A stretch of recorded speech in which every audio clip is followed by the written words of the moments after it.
Meus irmãos, seja o Senhor gracioso para conosco e nos abençoe esse domingo, dia do Senhor, dia do culto, dia da adoração ao nosso Deus. É um privilégio, uma bênção podermos estar juntos adorando o nosso Senhor enquanto esperamos a sua vinda.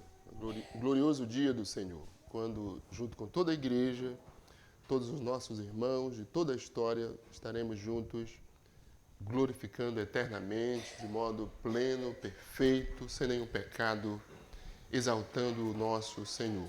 O culto, o domingo, o dia do Senhor, nos lembra desse dia glorioso que nos aguarda, o dia do Senhor. Eu convido os irmãos a abrirem suas Bíblias, ainda no texto de Hebreus, texto que nosso irmão presbítero Tiago leu.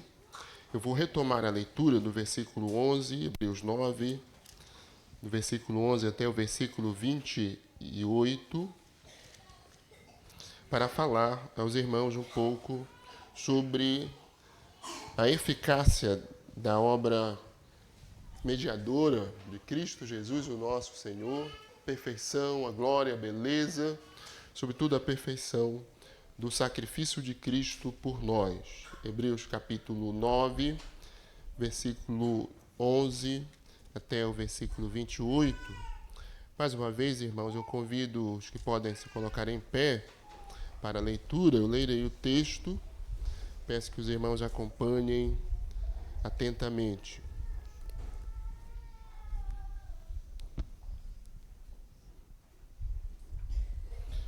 Assim diz a palavra do nosso Senhor.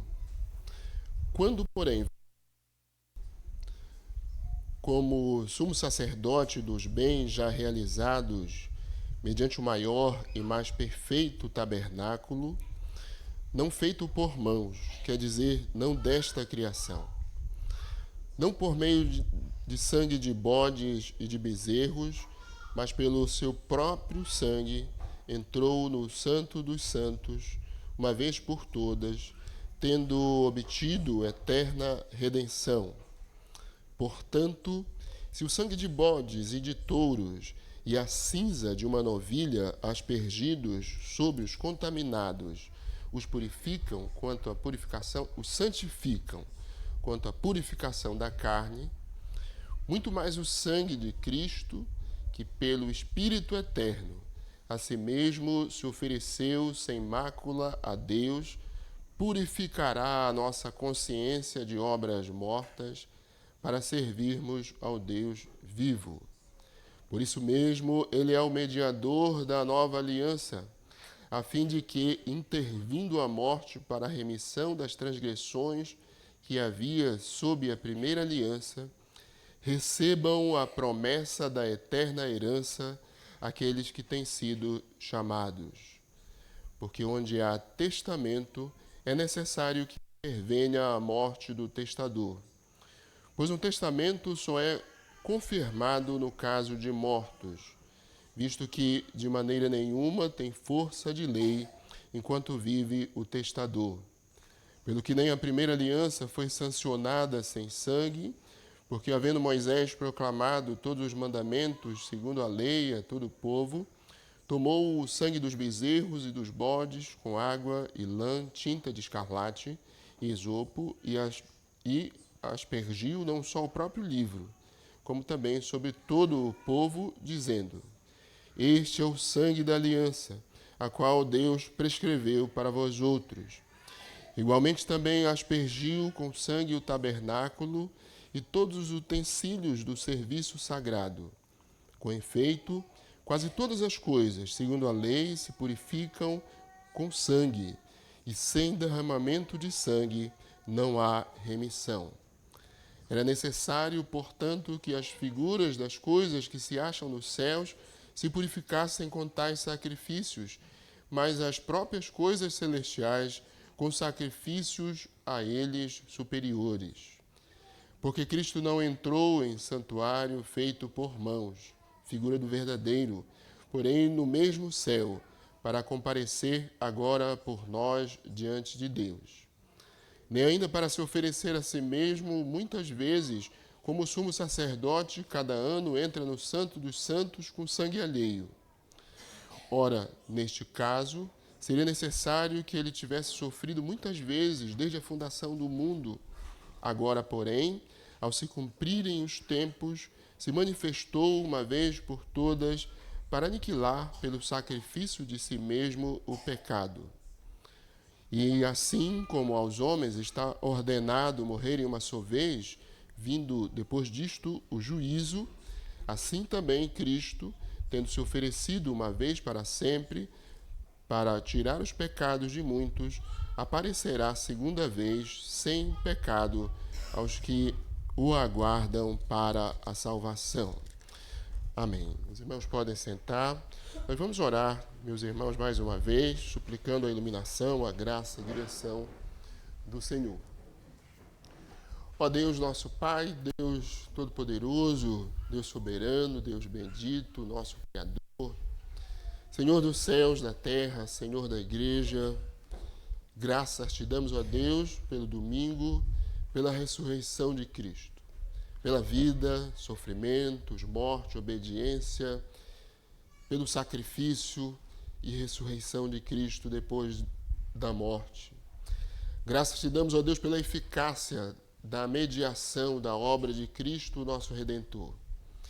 Rogamos, ó Deus, que o Senhor nos abençoe, nós e todo o teu povo, em todos os lugares desse mundo, no adorar a Ti.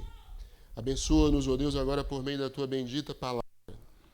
Dá-me condições de expô-la, de pregar, ó Deus, bem como a todos que, com fidelidade e temor de Ti, para a glória do Teu nome, para a edificação da Tua igreja, o chamado dos pecadores, anunciam o Evangelho do Senhor. Seja o Senhor conosco. Edifica-nos, ó Deus, reaviva-nos por meio da Tua palavra e ajuda-nos, ó Deus, a ver a beleza e glória, a perfeição do sacrifício de Cristo por nós. No nome dele nós oramos. Amém, Senhor. Meus irmãos, nós sempre podemos ficar admirados com a perfeição, a beleza ou a grandeza de feitos humanos. Eu confesso aos irmãos que todas as vezes que viajo de avião, eu fico admirado que aquela máquina tão pesada, aquele equipamento todo pesado como é. E é claro, eu entendo pelo menos bem básico de aerodinâmica e de força de motor. Mas ainda me admiro que um equipamento tão pesado esteja voando. E que você, eu, nós estejamos ali. É admirável ver nos nossos tempos a velocidade e perfeição com que se trabalha com tecnologias de informação e outras tecnologias, que desde que Deus criou o mundo há tecnologia.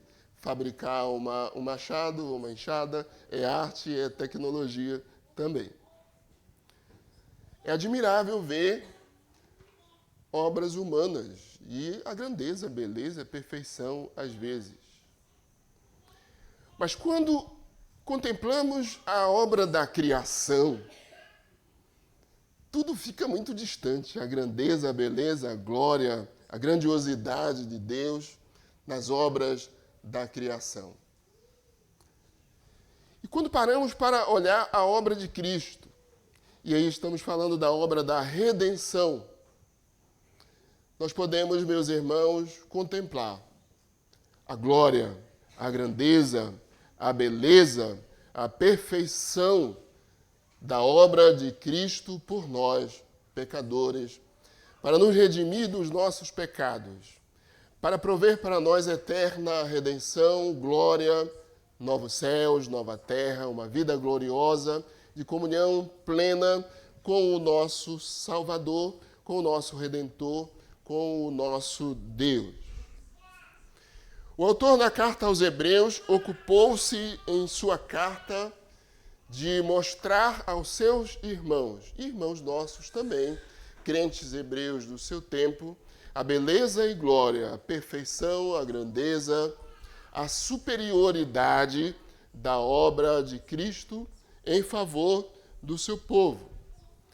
No texto que lemos, no capítulo 9 que nós lemos, bem como em outros capítulos desta carta, nós podemos aprender a respeito da obra realizada por Cristo em favor do seu povo. Ele é o mediador da nova aliança. A obra realizada por ele é plena, é completa, é eficaz, tem resultados eternos que permanecerão para sempre. Quando, como faz o escritor aos Hebreus, comparamos o sacerdócio, o sacrifício de Cristo, a obra sacerdotal de Cristo, com o sacerdócio, o serviço sacerdotal, que eram realizados no Antigo Testamento, nós podemos ver bem melhor a grandeza e as consequências eternas da obra do nosso mediador. Havia alguns hebreus considerando voltar ao judaísmo no tempo em que essa carta foi escrita, o livro aos Hebreus. E foi por isso que o autor aos Hebreus se esforçou para demonstrar aos seus irmãos a superioridade, a perfeição do mediador Jesus Cristo, da sua obra de mediação, comparando com todo o sistema de sacrifício e o serviço sacerdotal da antiga aliança, do Antigo Testamento. Então, o autor dessa carta demonstra que o serviço sacerdotal, os sacrifícios, o tabernáculo da antiga aliança, com todos os seus objetos, os serviços sagrados, todo aquele sistema eram, meus irmãos, impressionantes de fato. Eu gosto de cerimônias formais, como, por exemplo, uma parada militar, é muito bonito. Ver aqueles sacrifícios, ainda que cruentos, e todo aquele impressionante tabernáculo nos deixaria também admirados. Porém, tudo aquilo não tinha como prover para o homem pecador perdão definitivo, justificação perfeita, reconciliação eterna, comunhão plena com Deus. Eles tiveram, sim, um importante papel de ensinar, de apontar para Cristo, a obra definitiva de Cristo em favor do seu povo. Então, aqui em Hebreus 9, o autor dessa carta faz uma afirmação gloriosa, grandiosa para nós. Jesus Cristo é o mediador nosso, o mediador de uma superior aliança. Jesus Cristo é o sacerdote perfeito, que pelo derramar do seu sangue garantiu para os seus eleitos acesso eterno à presença de Deus, reconciliação, perdão e vida eterna. E de que maneira, meus irmãos, o autor aos Hebreus prova essa afirmação aqui no capítulo 9? Primeiro, como disse aos irmãos, demonstrando que o antigo tabernáculo, seus objetos e serviços não podiam dar perdão e acesso definitivo a Deus. Eram ineficazes para aperfeiçoar, como diz o autor aos Hebreus no versículo 9. E principalmente ele demonstra que Cristo é o sacerdote superior, comparando a obra de Cristo, o mediador da nova aliança, com a obra dos sacerdotes mediadores da antiga aliança. O autor aos Hebreus demonstra, aqui neste capítulo 9, que na nova aliança, em Cristo, nós temos um sacerdote superior. Versículo 11. Temos um tabernáculo, um santuário maior e mais perfeito. Ainda versículo 11. Temos um sacrifício definitivo, versículo 12. Redenção eterna, versículo 12. Eterna purificação, versículos 13 e 14. Um mediador eficaz, versículos 15 a 28. Nós vamos, meus irmãos, então, considerar essa obra gloriosa que proveu para nós perdão e glória eterna, reconciliação com Deus, a obra do nosso Senhor e Salvador Jesus Cristo. Em primeiro lugar, consideremos no versículo 11, na nova aliança, em Cristo Jesus, nós temos um sacerdote superior. Quando, porém, veio Cristo como sumo sacerdote dos bens já realizados, mediante o maior e mais perfeito tabernáculo, não feito por homens, quer dizer, não desta criação. Quando o autor aos Hebreus quis demonstrar superioridade, a eficácia do sacrifício de Cristo, da obra de Cristo, comparou o sacerdócio do Antigo Testamento, o sistema sacrificial do Antigo Testamento, a obra dos sacerdotes do Antigo Testamento com a obra do Senhor Jesus Cristo. Então ele descreve primeiro, nos primeiros 10 versículos, o sistema sacerdotal do Antigo Testamento, o tabernáculo, como era constituído. Como ele mesmo diz, não falaremos agora disso pormenorizadamente, mas havia um pátio, santo lugar, alguns objetos consagrados a Deus, sacrifícios de animais em favor do povo. Havia um segundo lugar, o santíssimo lugar, ou o santo dos santos, onde o sumo sacerdote, uma vez por ano, entrava levando o sangue de animais para oferecer em favor de si mesmo, porque ele também era um pecador, mas também em favor do povo.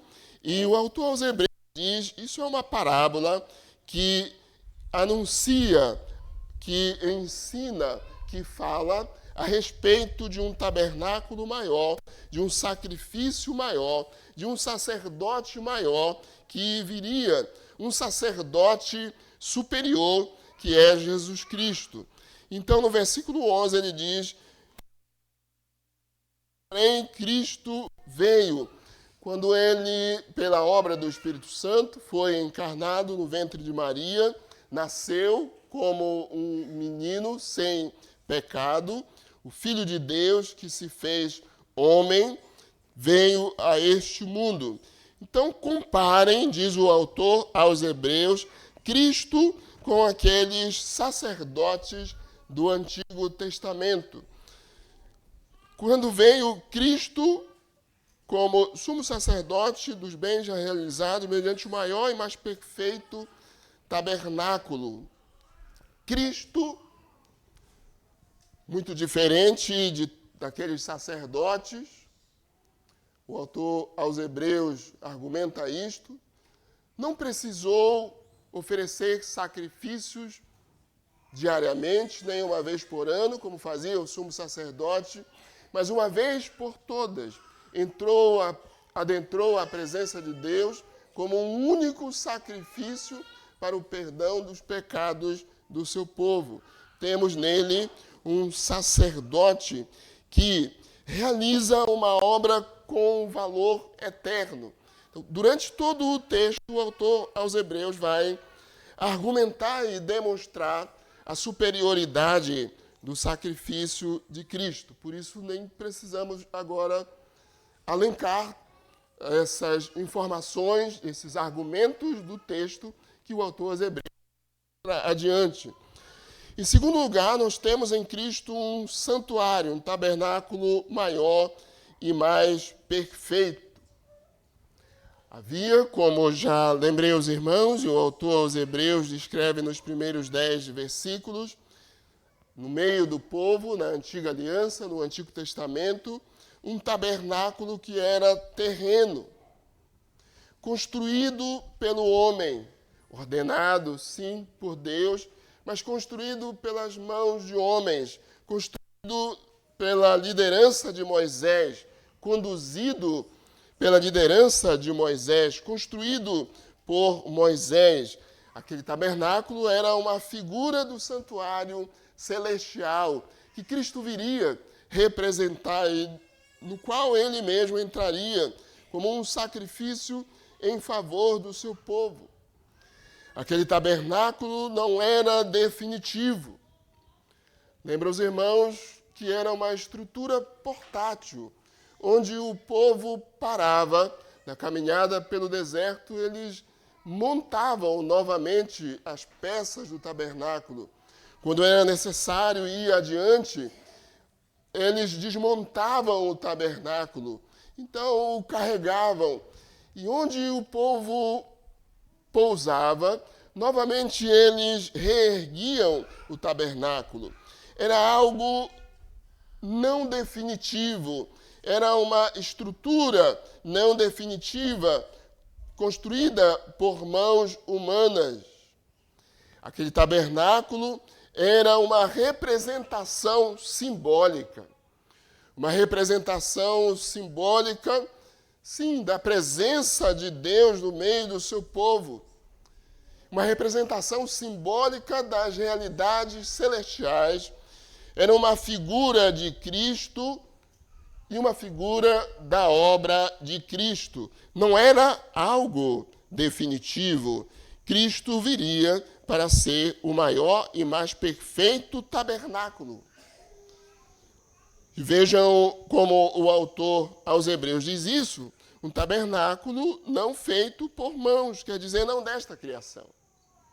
Cristo viria trazer para o seu povo a realidade de um tabernáculo celestial, em contraposição do tabernáculo terreno que havia sob a administração da aliança da lei, aliança estabelecida com o povo no Antigo Testamento, no período de Moisés.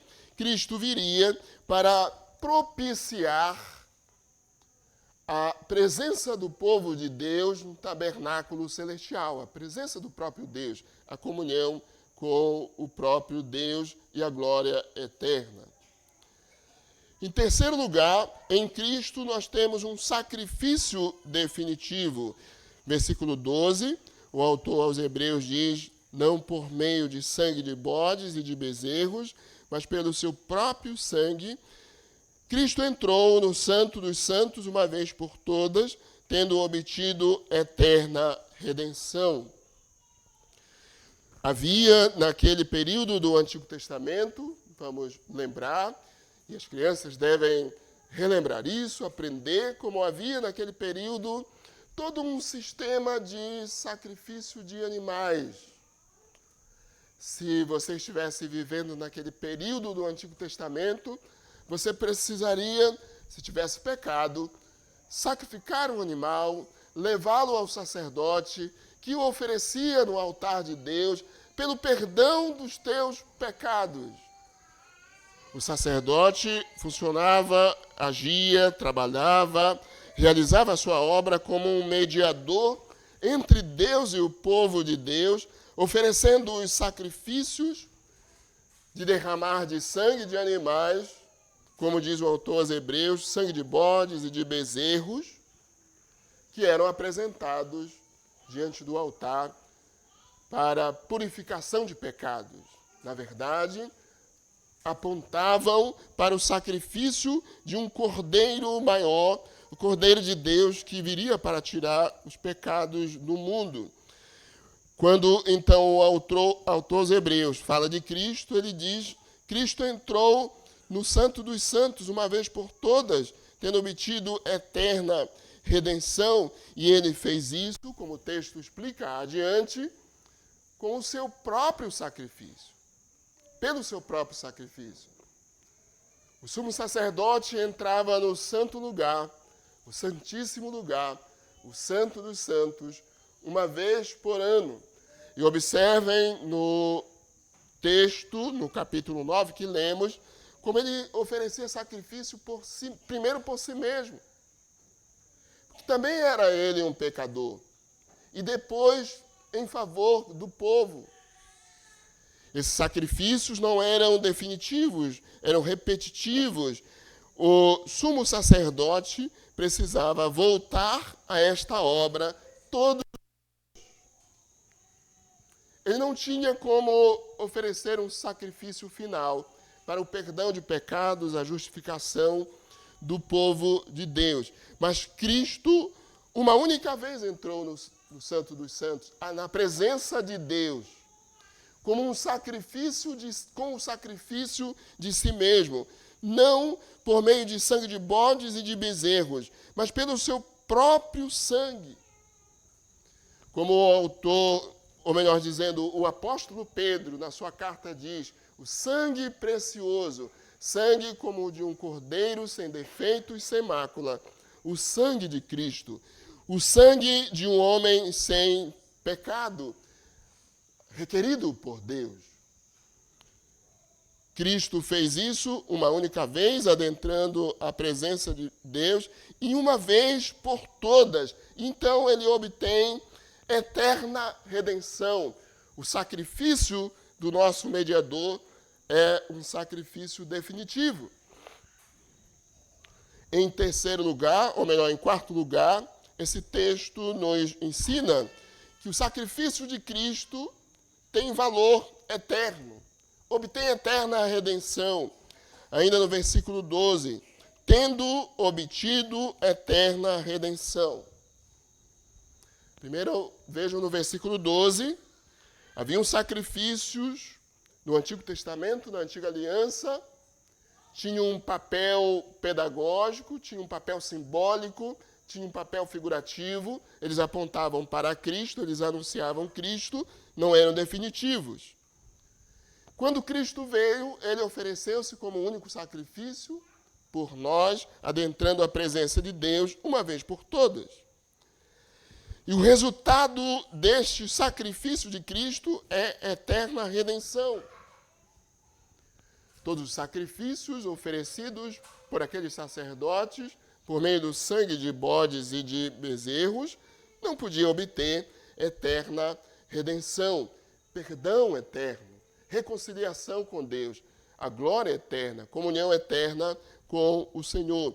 Mas o sacrifício do nosso Redentor obteve eterna redenção. Em quinto lugar, esse texto nos ensina, nos informa que o nosso mediador, Jesus Cristo, com o seu sacerdócio eficaz, obteve para o seu povo eterna purificação. Versículos 13 e 14. Portanto, se o sangue de bodes e de touros e a cinza de uma novilha aspergidos sobre os contaminados os santificam quanto à purificação da carne, muito mais o sangue de Cristo, que pelo Espírito eterno a si mesmo se ofereceu sem mácula a Deus, purificará a nossa consciência de obras mortas, para servirmos ao Deus vivo. Ali, no Antigo Testamento, pela determinação de Deus, e especialmente apontando para a obra e o sacrifício de Cristo, o serviço sagrado, o serviço sacerdotal, era realizado também com o animais. Mas, como já dito, aqueles sacrifícios não eram plenos, não podiam obter eterna redenção, não podiam obter perdão e purificação de pecados, a paz de consciência, aquela sobre a qual, por exemplo, o apóstolo Paulo fala em Romanos, capítulo 5, nos primeiros versículos. Justificados, pois, mediante a fé, temos paz com Deus por intermédio de nosso Senhor Jesus Cristo, porque desde o capítulo 3 daquela carta, o apóstolo Paulo vinha argumentando, ensinando pormenorizadamente a respeito da justificação em Cristo, mediante o sangue, a vida obediente, o sacrifício, o sangue derramado de Cristo. Mas ao explicar em Hebreus 9, o autor aos Hebreus, ao explicar em Hebreus 9, todo aquele sistema do tabernáculo e de sacrifícios, ele diz no versículo 9, isso era uma parábola para a época presente, a época em que Cristo veio, trazendo eterna redenção e purificação. E segundo esta, se oferecem tanto dons como sacrifícios, embora esses, no tocante à consciência, sejam ineficazes para aperfeiçoar aquele que presta culto. Aqui, meus irmãos, não apenas uma informação da ineficácia daqueles sacrifícios, mas nós podemos aqui já sentir, melhor dizendo, o vento da graça. O anúncio de um sacrifício eficaz, que viria para purificar e pacificar a consciência. Nada pode pacificar a consciência de um pecador, prover-lhe perdão pleno, reconciliação e paz com Deus, senão o sacrifício do seu Filho Jesus Cristo. Então o autor aos Hebreus diz, lembrem-se, se lá no Antigo Testamento Deus ordenou para nos ensinar, uma parábola anunciando tempos que viriam, é uma comparação, é um anúncio, é uma história que está anunciando tempos maiores e melhores, um mediador mais eficaz, um sacrifício plenamente eficaz. Se lá havia derramar de sangue, muito mais o sangue de Cristo, que pelo Espírito eterno, pela obra do Espírito eterno, a si mesmo se ofereceu sem mácula a Deus, purificará a nossa consciência de obras mortas para servirmos, para adorarmos, para bendizermos, exaltarmos o Deus vivo e verdadeiro. O nosso mediador, o Senhor Jesus Cristo, com a sua vida, obediência, morte e ressurreição, proveu para nós eterna purificação, santificação, paz com Deus, o perdão dos nossos pecados. Mas o autor aos Hebreus, meus irmãos, continua ainda desenvolvendo este argumento, em sexto lugar, ao falar do mediador eficaz. Versículos 15 a 28. A eficácia do sacrifício de Jesus, o mediador da nova aliança. Nele temos remissão dos nossos pecados e uma herança eterna. Portanto, Jesus Cristo é o mediador, agora pleno, perfeito, da nova aliança. É nessa condição que ele derramou o seu sangue na cruz do Calvário. Nós vimos que o sangue de Cristo, pelo Espírito eterno, que pelo Espírito eterno a si mesmo se ofereceu sem mácula a Deus, purificará a nossa consciência de obras mortas para servirmos ao Deus vivo. Por isso mesmo, diz o autor aos Hebreus, é ele o mediador da nova aliança, a fim de que, intervindo a morte para a remissão das transgressões que havia sobre a primeira aliança, recebam a promessa da eterna herança aqueles que têm sido por ele chamados. Qual é, meus irmãos, o significado da mediação e da obra do mediador, o nosso Senhor Jesus Cristo? Qual o significado da morte de Cristo? Qual o propósito da morte de Cristo? Ao começar o versículo 15, com a expressão, por isso mesmo, o escritor aos Hebreus nos faz voltar aos argumentos do capítulo 9, e eu diria aos irmãos, de fato, aos argumentos de toda a carta aos Hebreus, aos argumentos anteriores sobre a mediação, o sacerdócio de Cristo e a sua eficácia, ele nos faz voltar a esses argumentos, porque é no sacrifício mediador de Cristo que está fundamentado aquilo que ele continuará dizendo. Imediatamente ele diz: o sangue de bodes e de touros e a cinza de uma novilha aspergidos sobre os contaminados os santificam. Quanto à purificação da carne, havia sacrifícios no Antigo Testamento, mas não passavam da purificação da carne, atos exteriores, muito mais faz o sangue de Cristo, que pelo Espírito Eterno se ofereceu sem mácula a Deus, para nos purificar de obras mortas. Jesus Cristo, vamos lembrar novamente, não é como, evidentemente, os animais que iam ao altar do sacrifício no Antigo Testamento. Aqueles animais eram levados ao sacrifício por mãos de homens falíveis, já vimos. Mas Jesus Cristo se ofereceu como sacrifício guiado, conduzido pelo Espírito Santo. Por todo o seu ministério, Cristo foi conduzido, guiado, animado, fortalecido pelo seu próprio Espírito, o Espírito Santo. Ele nasceu pela obra do Espírito Santo, viveu pelo Espírito, sofreu sendo conduzido pelo Espírito. O próprio Senhor Jesus fala sobre o seu ministério como mediador do seu povo, citando o profeta Isaías. Isaías 61, 1 e 2. O Espírito do Senhor está sobre mim, pelo que me ungiu para evangelizar os pobres. Enviou-me para proclamar libertação aos cativos e restauração da vista aos cegos, para pôr em liberdade os oprimidos e apregoar o ano aceitável do Senhor. Todo o ministério de Cristo, seu sacrifício por nós, no derramar do seu sangue, foi conduzido pelo Espírito Santo.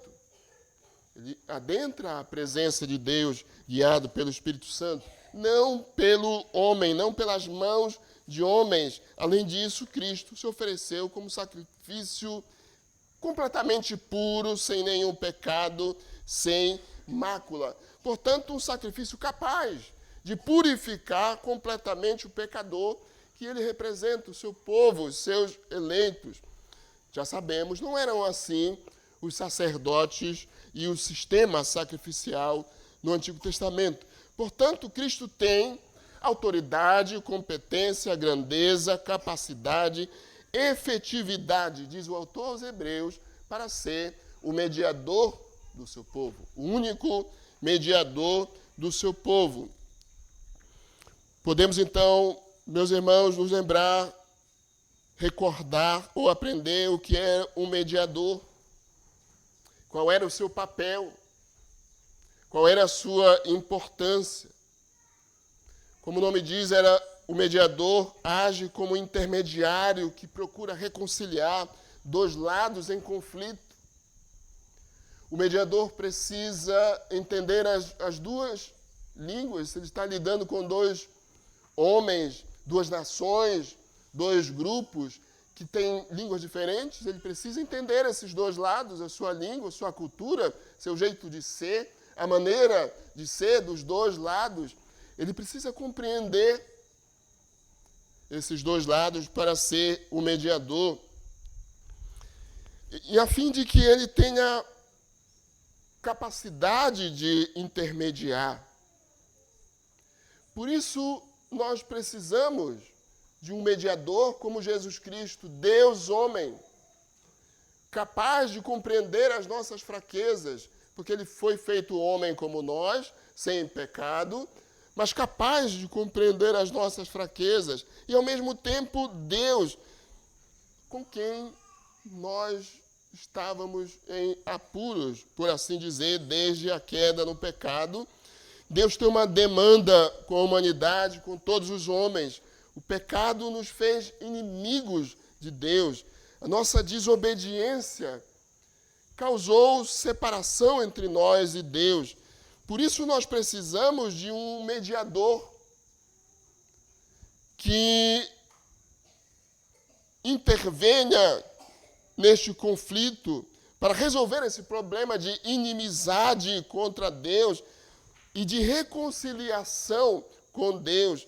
Então, o próprio Deus, sendo rico em misericórdia, para lembrar as palavras de Paulo em Efésios 2, enviou o seu Filho a este mundo para ser o mediador perfeito do seu povo. E o que, meus irmãos, ele fez por nós? tomando o resumo do capítulo 9, do texto que estamos, da carta aos Hebreus, ele derramou o seu sangue por nós, ele sacrificou-se por nós. O autor aos Hebreus, então, argumentando ainda mais, nos fala sobre o propósito da morte de Cristo. Qual o propósito da morte de Cristo? Prover para o seu povo remissão de pecados, a fim de que, intervindo a morte para a remissão das transgressões que havia sobre a primeira aliança. Todos nós transgredimos a lei de Deus ao pecar. Todos nós transgredimos em Adão. Todos nós, toda a raça humana, como bem sabemos, caiu em pecado em Adão, porque ele nos representava. Já nascemos transgressores da aliança, já nascemos transgressores da lei de Deus. A justiça de Deus exige que seja necessária a intervenção da morte, da vida, da obediência, da morte, do sangue derramado de um homem sem pecado, para que os nossos pecados possam ter perdão, remissão. E Cristo fez isso por nós, provendo, meus irmãos, na cruz do Calvário, remissão de pecados. Remissão é resgate, a palavra significa resgate, redenção, libertação. Faz referência ao pagamento de um resgate para a libertação. É interessante recordar um pouquinho a história dessa palavra. A palavra remissão, do modo como ela era empregada antigamente pelos gregos, relacionava-se primeiramente, inicialmente, como um ato de desamarrar, por exemplo, uma corda, uma roupa, um cinto, afrouxar a armadura de um soldado, por exemplo. Mas, posteriormente, a palavra passou a ser empregada com o sentido de soltar um animal, um cavalo, um boi, uma ovelha que estava presa. Foi dessa maneira que remissão passou, com o tempo, ser empregado com o sentido de libertar também uma pessoa presa, um escravo, um prisioneiro, e isso mediante o pagamento de uma certa quantia, que era o resgate. E é com esse significado que remissão é empregada na Bíblia, no Novo Testamento. Remissão significa o pagamento do preço de um resgate para libertar um prisioneiro, para libertar um escravo que está sob aprisionamento. Aplicando a nós a realidade da salvação, da obra de Cristo, é o pagamento do preço de um resgate para conceder libertação aos escravos do pecado. Então, os escritores bíblicos usaram a palavra remissão para ensinar o propósito da morte de Cristo, para nos ensinar que Cristo morreu a fim de comprar pelo seu sangue ali o seu povo, a fim de resgatar, conceder libertação de todas as consequências do pecado a seu povo, a seus eleitos. Nós podemos, meus irmãos, então, entender a grandiosidade, a maravilha do sangue derramado de Cristo, da vida de Cristo, dos seus sofrimentos, da sua morte, do derramar do seu sangue. O preço pago pelo nosso resgate foi o sangue de Cristo. Como diz o apóstolo Paulo, fostes comprados por preço, e o preço foi Cristo Jesus, homem, o qual a si mesmo se deu em resgate por muitos, em resgate pelo seu povo. Por isso, meus irmãos, bendito seja Deus, o nosso Redentor. Nós somos justificados gratuitamente por sua graça, como diz a Bíblia, mediante a redenção que há em Cristo Jesus, no derramar do sangue de Cristo. Romanos capítulo 3, versículos 24 a 25. Cristo, por veio a esse mundo, deu sua vida por nós, sacrificou-se. Tudo aquilo que os bezerros, bodes e animais anunciavam no Antigo Testamento, Cristo o fez definitivamente pelo seu próprio sacrifício. Ele interveio com a sua morte, com seu sangue derramado, para nos resgatar das nossas transgressões, isto é, da nossa desobediência, do nosso pecado, da condenação e da morte eterna, e de todas as consequências do pecado. Diz ainda o versículo 15, que Cristo morreu para prover para o seu povo uma herança eterna. Ele é o mediador da nova aliança, a fim de que, intervindo a morte para a remissão das transgressões que havia sobre a primeira aliança, recebam a promessa da eterna herança aqueles que têm sido chamados. Os hebreus viveram buscando receber uma herança, a herança da terra, a terra prometida. Por isso, para eles, a ideia de uma herança era algo que fazia parte da sua vida, era fundamental para eles.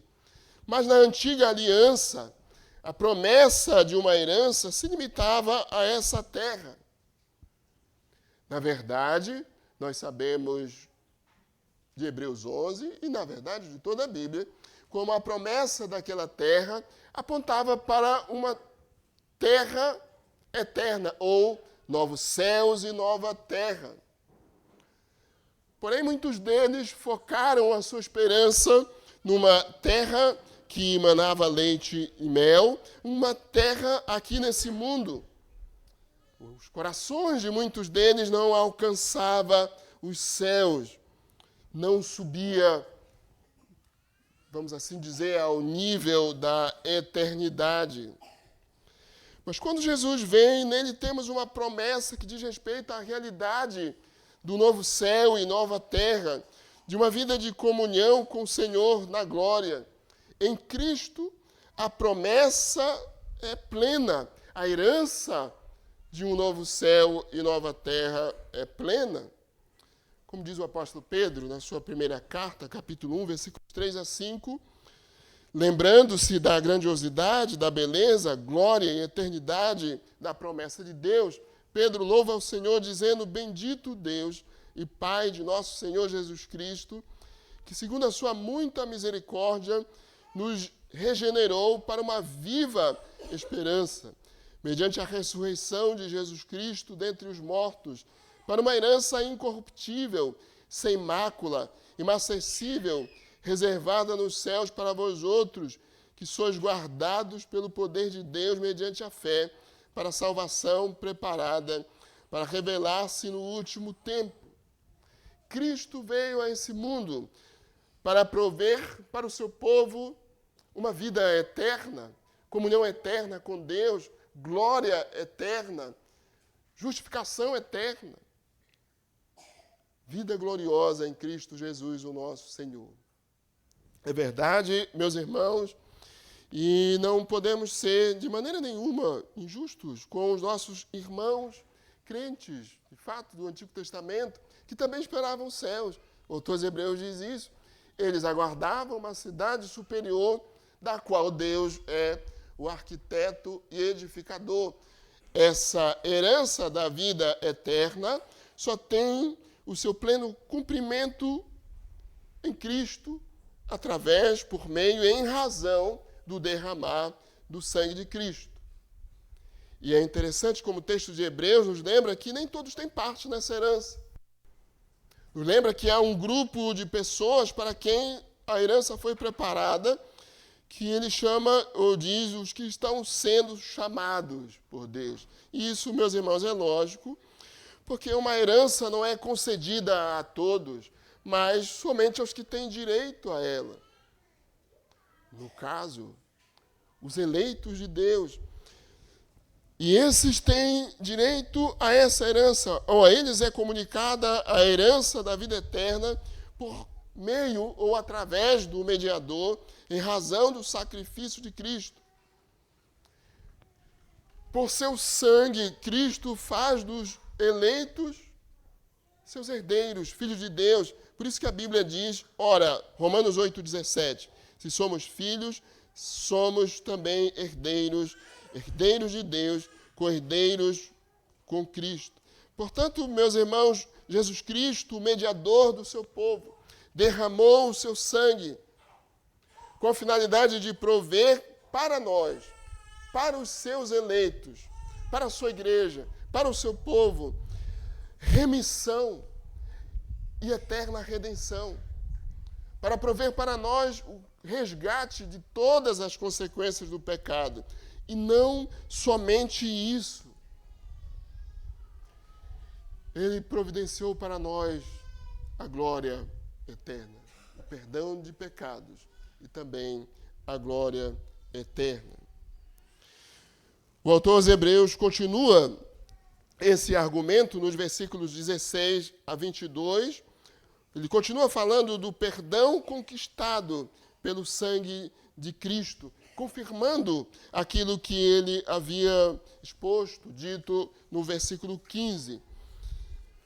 E ele continua argumentando, ainda aprofundando a sua afirmação de que Cristo é um mediador eficaz, que pelo derramar do seu sangue, nós temos eterna redenção, purificação, perdão e a glória eterna.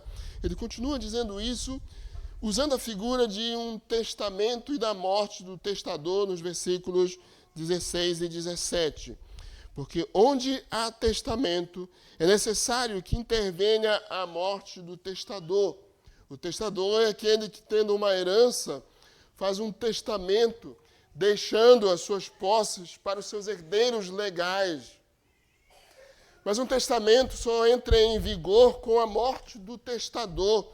Isso é, meus irmãos, os herdeiros só recebem a herança depois da morte daquele homem ou testador. É certo que essa palavra testamento também significa aliança. E o que nós devemos entender é que Deus, que fez a aliança conosco, que se relaciona conosco por meio de aliança, desde Adão, garante a entrega da herança a seus herdeiros por meio do sacrifício da morte do seu próprio filho. Quando há uma aliança, é um compromisso entre partes.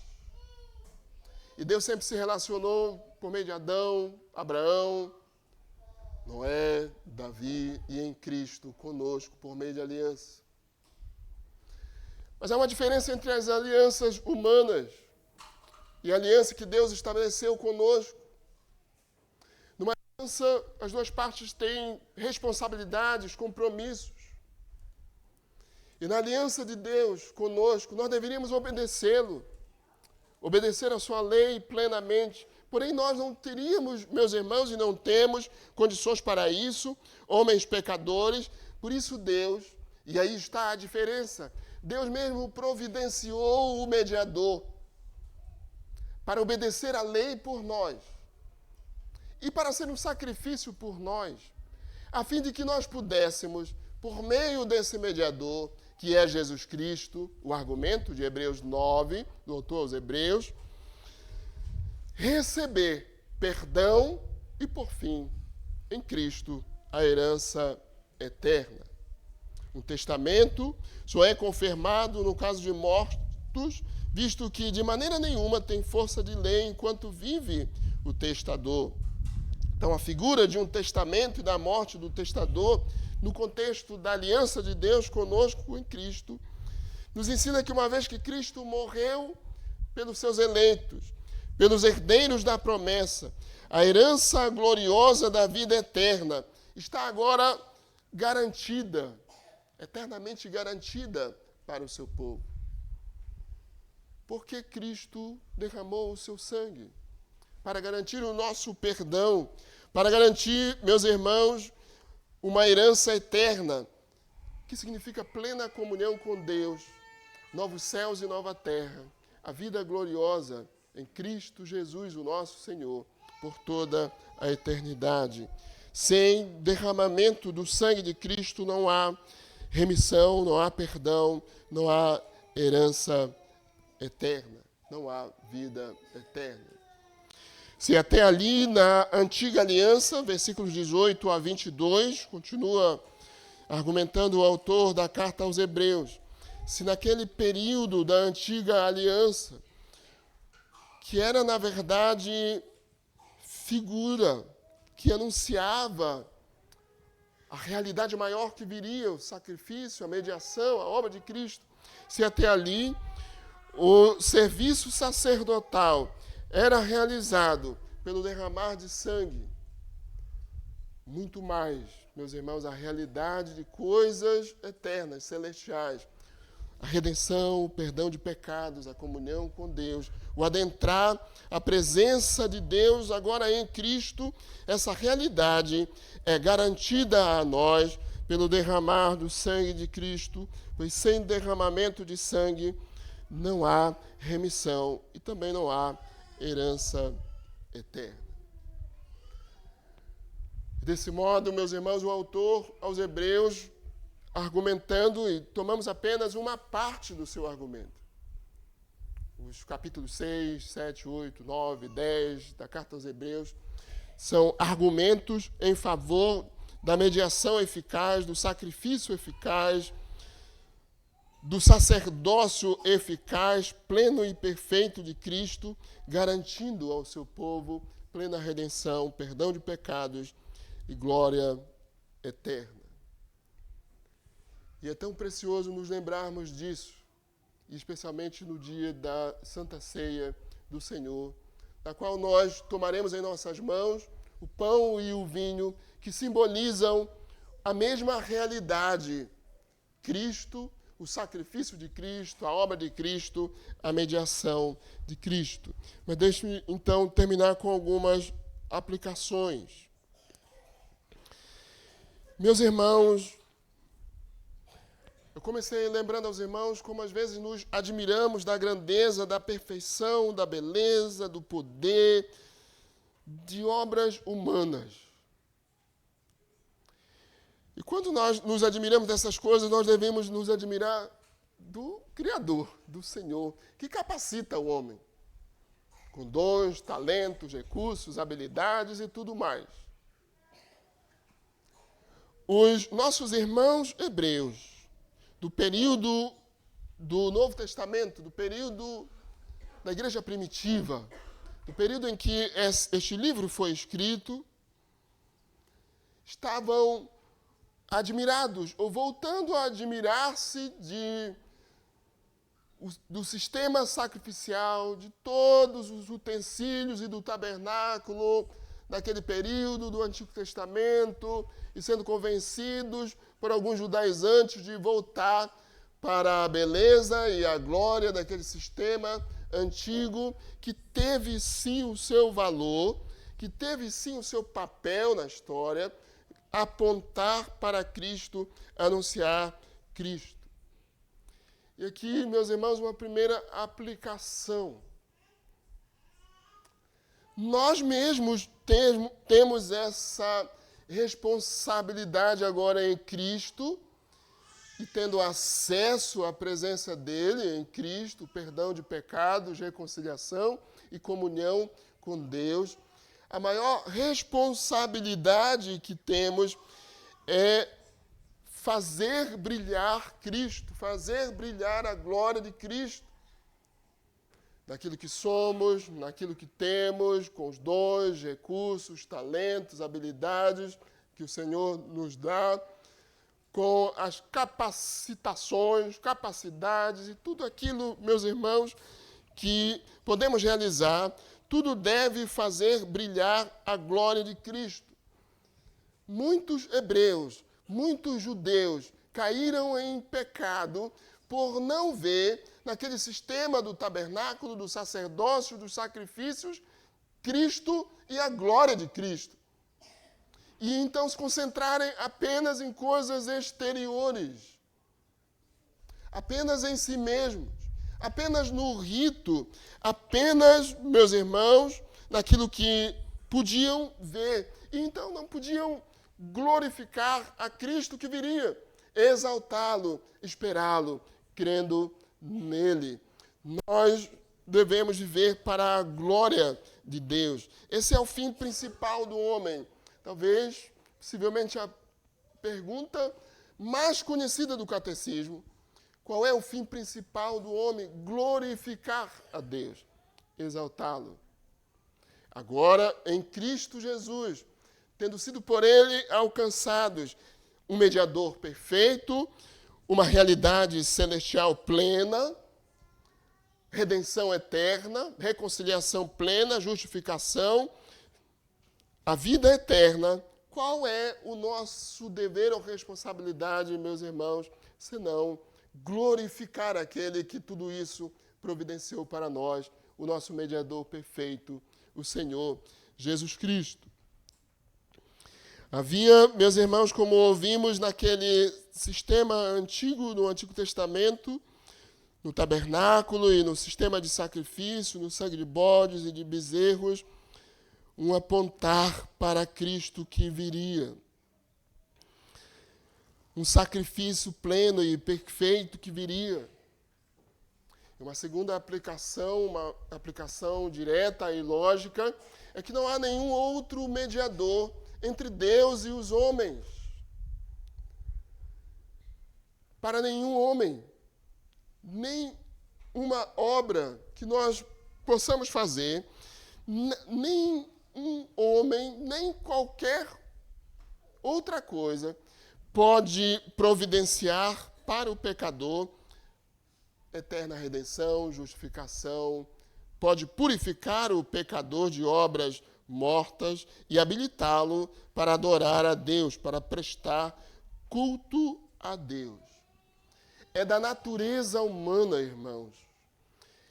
Depois da queda, depois de Gênesis 3, o buscar apoiar-se em si mesmo, em suas próprias forças ou em outras pessoas. Talvez vocês já viram alguém, especialmente os adultos, ou conheceram alguém que parece que não trabalha senão apoiado no outro, parece que não tem as suas próprias ideias senão apoiado em outros, parece que não conduz nada senão apoiado em outros. As crianças precisam estar sob a responsabilidade de outros, dos seus pais, e aprendendo, sendo conduzidos.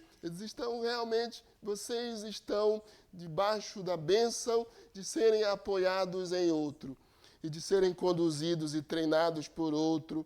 Mas a finalidade é que depois você forme a sua família, o seu casamento, e tenha os seus negócios e a sua casa, e você conduza. Um adulto já não deveria estar necessariamente sempre apoiado em outros. É da natureza humana e, às vezes, de muito fracasso, meus irmãos, não só em áreas gerais, mas também em termos de adoração. Nós fomos feitos para adorar a Deus, para exaltá-lo, para cultuá-lo. E é da natureza humana tentar apoiar-se ou justificar-se em outros. Mesmo uma vez regenerados, mesmo conhecendo a realidade da redenção e da obra de Cristo, às vezes queremos nos justificar em outros ou nos apoiar em outros por causa dos nossos pecados. Não há nenhum mediador, não há ninguém, meus irmãos, que possa trazer paz à nossa consciência quando pecamos. Se dissermos que não temos pecado nenhum, a nós mesmos nos enganamos e a verdade não está em nós. Se confessarmos os nossos pecados, Deus é fiel e justo para nos perdoar os pecados, nos purificar de toda injustiça. Isso Ele o faz em Cristo Jesus, o nosso Senhor. E não haverá perdão, paz de consciência, purificação, nada nos habilitará à presença de Deus, nada nos habilitará à comunhão com Deus, nada nos habilitará a adorar a Deus, se não for Cristo Jesus. De maneira que agora, diz o autor aos Hebreus no capítulo 10, versículo 19, tendo, pois, irmãos, intrepidez para entrar no Santo dos Santos. Como que nós temos essa intrepidez agora para ir à presença de Deus e adorá-lo. Nós podemos, meus irmãos, aqui pensar em adoração, a presença de Deus, comunhão com Deus e, por fim, a vida eterna, a glória celestial, quando nós estaremos diante de Deus. E como nós temos essa intrepidez agora pelo sangue de Cristo, pelo derramado sangue de Cristo, porque por nós mesmos nós nem teríamos perdão, nem redenção, nem vida eterna, nem poderíamos cultuar a Deus, jamais teríamos acesso à glória. Mas agora, em Cristo Jesus, em razão desse mediador perfeito, em razão da sua eterna redenção, da sua purificação plena, em razão da sua mediação eficaz, pelo derramar do seu sangue, temos intrepidez para entrar à presença de Deus, pelo novo e vivo caminho que Ele nos consagrou, pelo véu, isto é, pela sua carne, pela vida, pelo sacrifício, derramado o seu sangue, tendo grande sacerdote sobre a casa de Deus. A exortação prática do autor aos Hebreus agora para você, para nós, é: aproximemo-nos com coração sincero, em plena certeza de fé, tendo o coração purificado de má consciência e lavado o corpo com água pura. Nós devemos, meus irmãos, nos admirar e exaltar a Deus por aquilo que fez por nós em Cristo. Você não poderia ir à presença de Deus. Quando criança, eu não tinha medo do papai, porque amor não traz medo. Mas eu tinha temor, respeito, reverência. Era muito difícil fitá-lo no rosto se eu soubesse que eu tinha feito algo errado, e ele sabia. Era muito difícil encará-lo. Isso faz com que algumas pessoas não olhem direito para você. Seus pecados, a realidade de pecado. Era muito difícil entrar na presença dele. Eu sabia que merecia disciplina, que merecia ser disciplinado. Muitas vezes ele agiu com misericórdia, não sem disciplina, mas com misericórdia, provendo mais do que algumas chinelas ou chineladas, provendo também um rosto que me dizia: você está perdoado, você tem perdão, não faça mais isso, vai e não peques mais.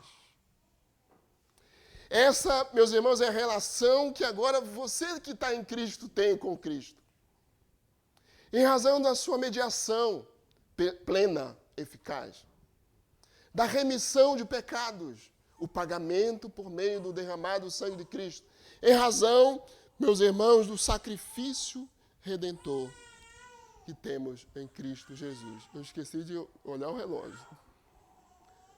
Nós podemos adentrar a presença de Deus e viver em comunhão com Ele. Nós podemos vir diante dEle adorá-lo, exaltá-lo. E um dia nós viveremos com Ele em glória, no relacionamento de justificados, perdoados. Aproximemo-nos com sincero coração, em plena certeza de fé, tendo o coração purificado de má consciência e lavado o corpo com água pura. Volte um pouquinho na carta aos Hebreus, rapidamente, para o capítulo 4, onde o autor aos Hebreus também, meus irmãos, nos encoraja com palavras muito semelhantes a essas do capítulo 10, nos versículos 14 a 16. Tendo, pois, a Jesus, o Filho de Deus, como grande sumo sacerdote que penetrou os céus, conservemos firmes a nossa confissão, porque não temos sumo sacerdote que não possa compadecer-se das nossas fraquezas. Antes foi ele tentado em todas as coisas, a nossa semelhança, mas sem pecado. Acheguemo-nos, portanto, confiadamente junto ao trono da graça, a fim de recebermos misericórdia e acharmos graça para socorro em ocasião oportuna. É em Cristo e somente em Cristo que você pode obter eterna redenção e perdão, reconciliação e vida eterna. Se você já está em Cristo e pecou, e tristemente, infelizmente, meus irmãos, o nosso maior problema, com todo o meu respeito e carinho, tem irmãos na minha igreja, ou na nossa igreja, lidando com câncer. Mas nosso maior problema não é um câncer, é uma doença tão terrível quanto. Mas são os nossos pecados, a nossa natureza pecaminosa, o nosso pecar contra Deus, a nossa desobediência, a nossa rebeldia. Mas podemos nos aproximar desse trono de graça para obter perdão dos nossos pecados. E assim, nós não estamos lidando apenas com abafar a nossa consciência ou com enganar a nossa consciência. O mundo faz isso. O homem normalmente faz isso, mas nós estamos lidando com uma consciência em Cristo que é purificada, lavada, que é perdoada plenamente. Voltando como aplicação ainda ao capítulo 10 da carta aos Hebreus, versículo 23, uma terceira aplicação: guardemos firme a confissão da esperança sem vacilar, pois quem fez a promessa é fiel. O autor aos Hebreus vem falando da aliança, a aliança de Deus, ele chama também de aliança da promessa. Ele contrasta antiga e nova aliança, fazendo referência à aliança da lei e à responsabilidade que aqueles que estavam na aliança tinham de obedecer à lei, mas nós não poderíamos fazer isso. E a aliança da promessa do mediador, a promessa do Redentor, a promessa de perdão, a promessa de uma herança eterna, a promessa da salvação. Agora, então, ele diz: guardemos firme esta certeza, que novamente ouvimos nessa manhã, a mediação e a eficácia da mediação de Cristo, a obra de Cristo. Guardemos firme a confissão da esperança, sem vacilar. Mas isso é introdução para o autor desta carta dizer: com efeito, tendes necessidade de perseverança, para que, havendo feito a vontade de Deus, alcanceis a promessa, porque ainda dentro de pouco tempo, aquele que vem virá e não tardará, mas o justo viverá pela fé. Se retroceder, nele não se compraz a minha alma, mas nós não somos dos que retrocedem para a perdição, somos, entretanto, da fé, para a conservação da alma. Guardem, meus irmãos, firme a certeza da obra de Cristo, da grandiosidade, beleza e consequências de eterna redenção, eterna purificação, eterna herança que temos em Cristo Jesus, o nosso Senhor, o nosso mediador. Amém.